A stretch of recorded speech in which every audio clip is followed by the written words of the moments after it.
Rahasia. Ada sesuatu yang menarik banget ya dari hal-hal yang nggak kelihatan. Tapi gimana kalau rahasia-rahasia itu bukan cuma tersembunyi? Gimana kalau rahasia itu justru secara aktif membentuk dunia kita? Nah, itulah yang akan kita bedah bareng-bareng. Kita bakal pakai wawasan dari Dr. Richard Spence, seorang ahli di bidang ini, buat mengungkap kekuatan-kekuatan tak terlihat yang selama ini mungkin menggerakkan sejarah. Dan ini dia, pertanyaan utamanya. Apakah dunia kita ini benar-benar dibentuk oleh kekuatan-kekuatan yang tersembunyi? Sejarah itu apakah beneran cuma seperti yang kita baca di buku pelajaran? Serangkaian peristiwa yang terjadi gitu aja? Atau jangan-jangan ada tangan-tangan lain yang nggak kelihatan? Kelompok-kelompok rahasia yang mengarahkan semuanya dari balik layar? Yuk kita cari tahu sama-sama. Oke, tapi sebelum kita kejauhan nih ngomongin teori konspirasi dan lain-lain, kita harus samakan persepsi dulu. Apa sih yang sebenarnya kita maksud dengan perkumpulan rahasia? Definisi sebenarnya tuh apa? Karena jawabannya mungkin bakal bikin Anda kaget. Nah, ini dia kesalahpahaman pertama yang perlu kita luruskan. Menurut Dr. Spence, kalau kita dengar kata Freemason, misalnya, yang kebayangan kan kelompok yang sembunyi-sembunyi di kegelapan gitu kan? Padahal, kenyataannya, mereka justru sangat terbuka. Mereka punya gedung-gedung yang megah, logonya ada di mana-mana. Jadi, rahasianya itu bukan soal keberadaan mereka, bukan. Rahasianya adalah apa yang terjadi di dalam. Ritualnya, tujuannya, pengetahuan internalnya. Makanya, istilah yang lebih tepat itu bukan perkumpulan yang rahasia, tapi perkumpulan dengan rahasia. Oke, jadi kalau banyak dari kelompok ini nggak benar-benar sembunyi, terus kenapa orang-orang kok mau banget ya gabung? Nah, ini membawa kita ke pertanyaan kenapanya. Ada apa sih di dalam psikologi manusia yang bikin hal-hal rahasia itu menarik banget? Kalau kita coba bedah nih ya, semuanya tuh balik lagi ke 4 pendorong psikologis yang kuat banget. Pertama, ya kebutuhan dasar kita buat jadi bagian dari sesuatu, rasa persaudaraan gitu. Kedua, keinginan buat merasa spesial, ini soal eksklusivitas. Terus tambahin deh lapisan mistisisme, simbol-simbol kuno, ritual yang misterius, jubah-jubah aneh. Dan yang terakhir, puncaknya nih, janji dapat pengetahuan rahasia yang nggak semua orang tahu. Nah, gabungin keempat hal ini dan jadilah sebuah resep yang sulit banget ditolak sama sebagian orang. Dengerin deh, bahkan pendiri Illuminati sendiri, Adam Weishaupt, ngerangkum ini dengan sempurna. Dia tuh tahu persis apa yang dia lakuin. Para pemimpin kelompok-kelompok ini dari dulu sampai sekarang mereka sadar betul nggak ada yang lebih menarik buat pikiran manusia selain misteri yang tersembunyi.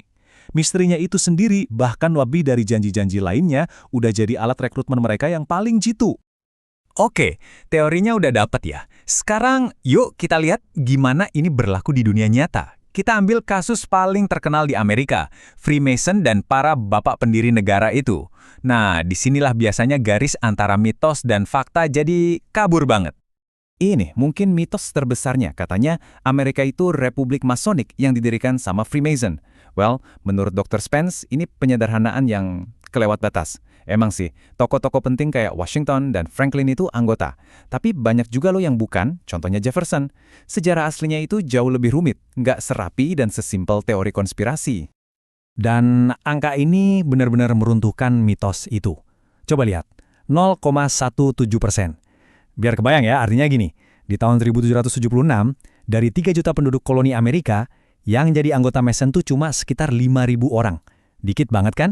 Jadi gagasan bahwa kelompok sekecil ini bisa sendirian mendalangi dan mendirikan sebuah negara, ya secara matematis saja udah susah banget buat dipercaya. Tapi tunggu dulu, ini bukan berarti mereka nggak punya pengaruh sama sekali loh. Nah, disinilah celah cerdiknya, seperti yang diungkapkan Dr. Spence. Aturan resminya, politik itu dilarang dibahas di dalam pertemuan Loji Mason. Tapi, nggak ada aturan soal apa yang terjadi setelah pertemuan resmi bubar kan? Coba bayangin. Orang-orang paling berpengaruh di kota ngumpul di satu ruangan. Pertemuan selesai, palu diketuk, tapi mereka bisa aja tetap di situ, ngobrol-ngobrol sambil minum, dan ya, ngerencanain revolusi. Justru loji itu jadi tempat kumpul yang sempurna dan aman.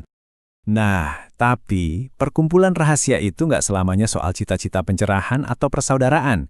Mereka bisa dan seringkali berubah jadi sangat kelam. Untuk melihat sisi lain dari koin ini, kita harus pindah ke Jerman setelah Perang Dunia Pertama dan kenalan sama sebuah kelompok bernama Thule Society. Coba perhatikan seberapa cepat ini semua terjadi. Awalnya di tahun 1917, Thule Society ini cuma kelompok studi okultisme biasa, ngomongin mitos-mitos kuno. Tapi cuma dalam 3 tahun, kelompok yang sama ini berevolusi jadi cikal bakal partai Nazi. Ini contoh yang ngeri banget tentang gimana sebuah ideologi yang dipupuk dalam kerahasiaan bisa meledak jadi kekuatan politik yang sangat merusak. Dan disinilah analisis Dr. Spence jadi tajam banget. Menurut dia, Thule Society itu bukan sekedar kelompok mistis yang kebetulan jadi politis. Bukan, justru sebaliknya, kelompok itu adalah sebuah kedok. Semacam cawan Petri yang sengaja diciptakan supaya militer Jerman yang waktu itu kalah perang bisa diam-diam menumbuhkan sebuah gerakan politik baru yang radikal. Gerakan yang nantinya bakal melayani kepentingan mereka. Contoh Thule Society tadi nunjukin gimana kerahasiaan bisa dipakai buat membiakkan ideologi berbahaya. Dan ini langsung nyambung ke tantangan kita di zaman modern. Kalau kelompok-kelompok aja bisa beroperasi dengan cara menipu, gimana caranya kita bisa bedain mana yang benar dan mana yang bohong di dunia yang banjir informasi kayak sekarang? Nah, penting banget buat kita paham bedanya dua hal ini. Misinformasi itu ya kesalahan yang nggak disengaja. Salah info gitu aja. Tapi disinformasi itu nggak pernah kebetulan. Disinformasi itu adalah senjata. Sebuah kebohongan yang dirancang dengan sengaja untuk mencapai tujuan tertentu. Dan bikin disinformasi yang efektif itu ada seninya loh. Nggak cuma asal bohong. Disinformasi terbaik itu seringkali isinya 90% benar. Jadi Anda dikasih fakta-fakta yang bisa dicek kebenarannya, tujuannya cuma satu, supaya Anda menelan satu kebohongan beracun yang diselipin di tengah-tengahnya. Dan tujuan akhirnya selalu sama, mengalihkan perhatian Anda dari sasaran yang sebenarnya. Dan jangan salah ya, ini bukan lagi ngomongin teori konspirasi. Dr. Spence nunjukin kalau institusi modern yang sangat nyata, contohnya CIA, ya, beroperasi dengan prinsip-prinsip yang persis sama. Seluruh eksistensi mereka itu dibangun di atas dua hal, melindungi rahasia mereka sendiri dan menggunakan penipuan untuk mencuri rahasia pihak lain. Ini semua membawa kita kembali ke titik awal. Dari loji-loji Freemason sampai ke operasi disinformasi modern, kita udah lihat kalau kerahasiaan itu adalah alat yang luar biasa kuat. Dan ini menyisakan satu pertanyaan yang sangat pribadi dan mendesak buat kita semua. Di dunia yang penuh dengan rahasia yang dijaga rapat dan kebohongan yang dirancang dengan ahli, gimana caranya kita menemukan kebenaran? Mungkin menjawab pertanyaan itu adalah tantangan terbesar di zaman kita sekarang.